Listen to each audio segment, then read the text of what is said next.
तर्जुमानी करते हुए नज़र आते हैं, आज भी नज़र आ रहे हैं। इस तरीके से सुहेल अफरीदी साहब क्या वजह है उन्होंने आना छोड़ा हुआ है? देखिए, पहली बात ये है कि वो चीफ मिनिस्टर है, वो 4.5 करोड़ लोगों का नुमाइंदा है, उस फेडरेटिंग यूनिट का सरबराह है।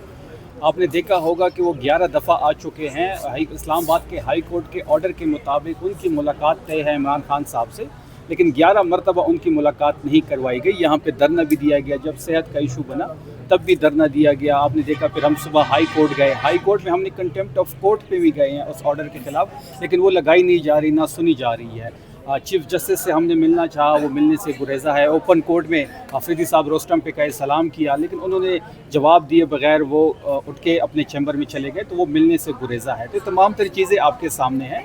हम बारहा कोशिश करेंगे इमरान खान साहब से मुलाकात की। आज ट्यूसडे है, उनकी फैमिली का मिलने का दिन है, उनके वकला के मिलने का दिन है, लेकिन आज भी उनकी मुलाकात नहीं करवाई गई। यहाँ पे गिरफ्तारियाँ भी हुई हैं। और आपने 10,000 लोगों की बात की, तो आपने देखा होगा कि लास्ट थर्सडे को जो अलीमा आपा की कॉल थी वो एक सक्सेसफुल कॉल थी। आपने देखा कि बारिश भी थी, तेज़ हवा भी थी, बदतरीन मौसम था, गिरफ्तारियाँ भी थी। वहाँ पे हमारे MPS को गिरफ्तार किया गया, सेनेटर को उठाया गया, लेकिन उसके बावजूद एक खासी तादाद यहाँ पे मौजूद थी। आज दोबारा मंगल का दिन है, आज फिर गिरफ्तारियाँ हुई है, लेकिन हमारे कारकुन इस वक्त मौजूद है। मुलाकात का टाइम तो गुजर चुका है। देखिए, पहली खिलाफ वर्जी जो है वो गवर्नमेंट करती है, क्योंकि हाई कोर्ट के ऑर्डर के मुताबिक आज उनके फैमिली का मिलने का दिन है। गवर्नमेंट मिलने से गुरेज़ा है। जेल का सुपरडेंट इतना ताकतवर है कि वो कोई कानून और आइन नहीं मानता, ना ही इस्लामाबाद हाई कोर्ट के ऑर्डर को मलूज़ खातिर लाते, तो उसकी रिएक्शन में यहाँ पे पुरअमन धरना शुरू हो जाता है। वो जो धरना होता है वो शैलिंग और लाठी चार्ज की सूरत में ये ख़त्म करते हैं। हम पुरअमन हैं और यहाँ पे अभी भी बैठे हुए हैं। अच्छा, ये बताएं कि जिस तरीके से हुकूमत पाकिस्तान एक सालसी किरदार अदा कर रही है, जिसको दुनिया में अप्रिशिएट किया जा रहा है, और इस्लामाबाद टॉक हुई जिसमें अमेरिकन वाइस प्रेसिडेंट यहाँ पर आए, ईरानी वफ्द आया, एज ए तर्जुमान KPK गवर्नमेंट, एक सूबा है आपके पास, किस तरीके से देखते हैं गवर्नमेंट का जो ये इनिशिएटिव है, इसके मुतालिक क्या कहें? देखिए, कोशिश की गई लेकिन मुज़ाकरात तो कामयाब नहीं हुए। अब खारजा पॉलिसी के साथ साथ इस हुकूमत को दाखिला पॉलिसी पे भी काम करना चाहिए। घर में भी इत्तेफाक का होना बड़ा ज़रूरी है। घर में इनकी जो पॉलिसीज़ है वो आपके सामने हैं। जिस तरीके से तहरीक इंसाफ की पॉलिटिकल स्पेस कम कर दी गई है, इमरान खान साहब को नाहक कैद में डाला गया है, 64,000 FIRs हो चुकी हैं, 22,000 लोग हमारी जेलों में जा चुके हैं, मिलिट्री कोर्ट्स में हमारे लोग हैं, सेकंड टीयरशिप की लीडरशिप इस वक्त कोर्ट लखपत में है, बुशरा बीबी अंदर है। इमरान खान साहब को तब भी सहूलत नहीं दी जा रही। जब तक आपकी दाखिला पॉलिसी ठीक नहीं होगी तो खारजा पॉलिसी पे आप कामयाबियाँ नहीं हासिल कर सकते। बात बड़ी वाज़ेह है। और जहाँ तक तहरीक इंसाफ की बात है, तो आपने देखा कि जब भी पाकिस्तान की बात आई है, जब भी रियासत की बात आई है, इमरान खान साहब से बड़ा मुहिब वतन कोई लीडर नहीं है।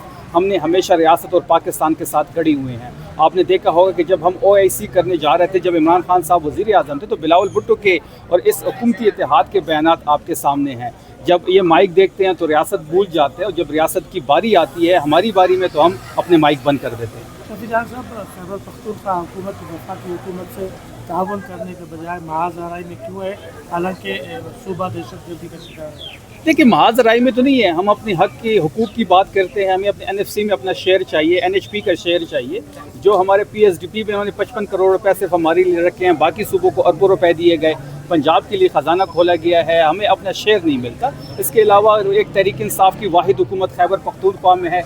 एक हकीकी हुकूमत इस वक्त अगर है पाकिस्तान में तो वो खैबर पख्तूनख्वा की हुकूमत है। उसके साथ जो इम्तियाज़ी सलूक हो रहा है, वहाँ की वज़ीर आला के साथ जो इम्तियाज़ी सलूक हो रहा है, उसके ख़िलाफ़ हम सरापा एहतजाज है। बाकी कोई है ना, हम महाज आराई चाहते हैं। हाँ, हम अपने मैंडेट की वापसी चाहते हैं। ये 17 सीटों पे पूरे पाकिस्तान पे विराजमान है, 4 दरवाजे से इक़्तिदार पे विराजमान है। तो इनकी जो मैंडेट है वो 17 सीटों के। हम अपनी मैंडेट की वापसी की भी बात करेंगे, हम अपनी हक की बात भी करेंगे, हम नए इलेक्शन की बात भी करेंगे, नई ECP की बात भी करेंगे, और हम एहतजाज भी करेंगे, लॉन्ग मार्च भी करेंगे, जिसकी इजाज़त हमें कानून और आइन देता है। अच्छा, ईद के बाद ये कहा गया था कि ईद के बाद रिहाई फोर्स बाकायदा तौर पर बनाई जाएगी, जिसको मेंबरशिप भी शुरू हो जाएगी, लेकिन उसको रोक दिया गया है, और उसके बाद अब एक नए जलसे का ऐलान किया। देखिए, कोई नहीं रोका गया। जहाँ तक रिहाई फोर्स का ताल्लुक है, आपने देखा होगा कि पिछले जुमे को अफरीदी साहब ने उसका इफ्तिताह भी किया था।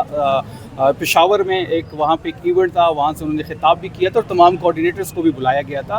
पिछले दिनों से आप सोशल मीडिया उठा सकते हैं, खैबर पख्तूनख्वा में इस वक्त मुख्तलिफ हल्कों में कैंप्स लगे हुए हैं। 50,000 का फिगर हम क्रॉस कर चुके हैं। 1 लाख जिस दिन मेंबरशिप पूरी हो जाएगी, बाकायदा इनसे हल्फ बर्दारी होगी। 10 लाख हमारा टारगेट है।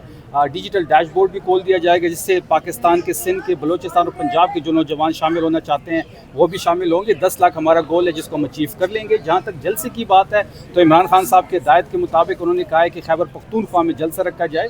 19 اپریل کو مردان میں جلسہ ہے. آپ دیکھیں گے کہ ایک جمع غفیر ہوگا اور اس بات کا دوبارہ ایک مظاہرہ ہوگا کہ تحریک انصاف سب سے بڑی پولیٹیکل پارٹی ہے اور عمران خان صاحب سب سے مقبول ترین نہیں رہنما تو ہے. یہ جلسہ کیوں کیا جا رہا ہے KPK میں جبکہ پنجاب میں آلریڈی ایک جلسہ اناؤنس کیا گیا تھا 9 کو؟ دیکھیں پنجاب میں کیا وجہ ہے دیکھیں پنجاب میں جلسہ کرنے سے گھبرا رہی ہے نہیں کوئی نہیں یا یہ ہے گھبرا. کہ پنجاب کی جو لیڈرشپ ہے وہ نہیں نظر آ رہی یا کارکنان نظر نہیں آ دیکھیں رہے؟ پہلی بات یہ ہے کہ تحریک انصاف اب کسی چیز سے نہیں گھبرا رہی. ہم نے جیلیں بھی دیکھ لی, FIRs بھی دیکھ لیے, ہم نے ملٹری کورٹس بھی دیکھ لیے, ہم نے اپنے لیڈر کو 3 سال سے وہ جیل میں ڈٹا ہوا ہے جس طریقے سے وہ بھی آپ کے سامنے 1000 دن سے وہ اندر ہے. اس کے بیان پہ پابندی ہے, تصویر پہ پابندی ہے, اس سے ملاقات پہ پابندی ہے, تب بھی سہولت نہیں دی جا رہی لیکن وہ پھر بھی ڈٹا ہوا ہے. تو تحریک انصاف اس فیز سے نکل چکی ہے. گھبرانا والا جو فیز تھا وہ ختم ہو چکا ہے. تحریک انصاف اس وقت آپ کے سامنے ہے. 9 کا جو جلسہ تھا وہ تو اسلام آباد ٹاکس کی وجہ سے کینسل کر دیا گیا تھا. حکومتی وفد آیا تھا, اس نے ریکویسٹ کی, پھر عمران خان صاحب کی ہدایت کے مطابق اس کو کینسل کر دیا گیا اور خیبر پختونخوا میں 9 اپریل کو خان صاحب کی ہدایت پہ جلسہ رکھا گیا ہے جو کہ ایک جیم پیک شو ہوگا. اچھا شفیع بھائی ایک سوال پوچھنا تھا میں نے, جیسے آپ نے بھی کہا ہے نا کہ 19 اپریل کا میں PTI ورکر ہوں.